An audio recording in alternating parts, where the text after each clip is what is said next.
Lisa, we have been following some flooding concerns all morning. How are things looking out there right now? A little bit better as some of the rain is exiting. We still have that flash flood watch going until 10. I don't expect it to be extended farther than that. We still have a tropical depression. That's what the National Hurricane Center is still calling Cristobal as it rolls through the Ozarks this morning, moving very quickly to the north at 25 miles per hour. Springfield is coming out of the rain right now with the rain exiting to the north and east. Some of the heavier rain is up in central Missouri, but we still have a flash flood warning in parts of Christian and Taney counties where Bull Creek has been a concern this morning.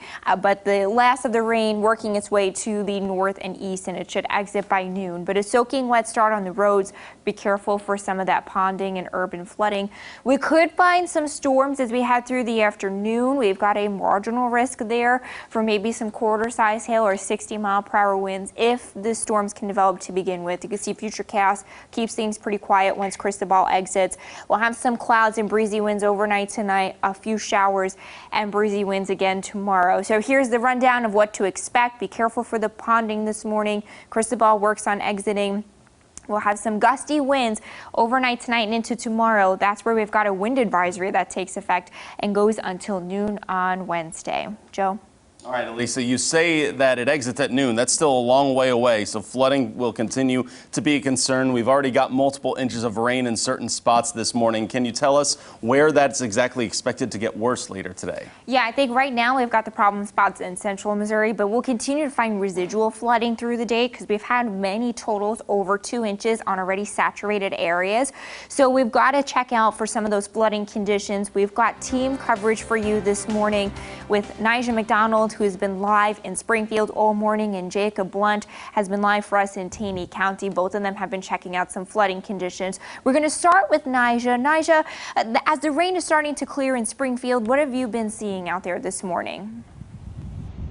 Well, Lisa, good morning. Yes, the rain has stopped here. However, it's very windy, if you can't already tell by my hair blowing. But yes, it seems like there's still a few puddles collected on the roads that I can see. We're here on top of a parking garage, kind of able to get the entire view. The clouds around the area are very, very dark. So I just would recommend this morning that before you head out, that you go ahead and take a look at that MoDOT traveler's map. There's a lot of activity going on there. While it may not be raining right now here in Springfield, I know there are several roads that are experiencing flooding and partial closures. So that is something that you need to be mindful of this morning. Again, never try to drive through standing water. Remember, turn around, don't drown. Back to you in the studio. Thank you, Nija. We've also had Jacob Blunt, who has been in Taney County, where I know you've covered some of those dam releases and the river flooding the last couple of weeks. What have you seen this morning where you still have a flash flood warning in effect?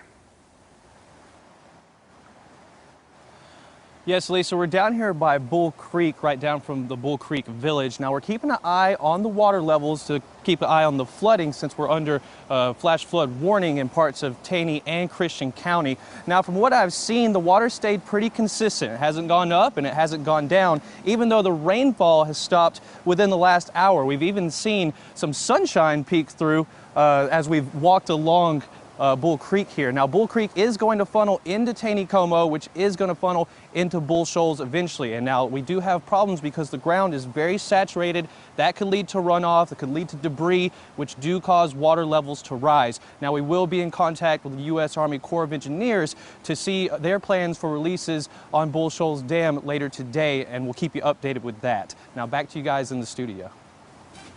All right, thank you, Nija and Jacob. Don't forget, the Color 10 weather app brings you all the updates you need to know. It's got radar, it's got forecast models, it's got more. It's all on your smartphone. Search Color 10 Weather over in the App Store.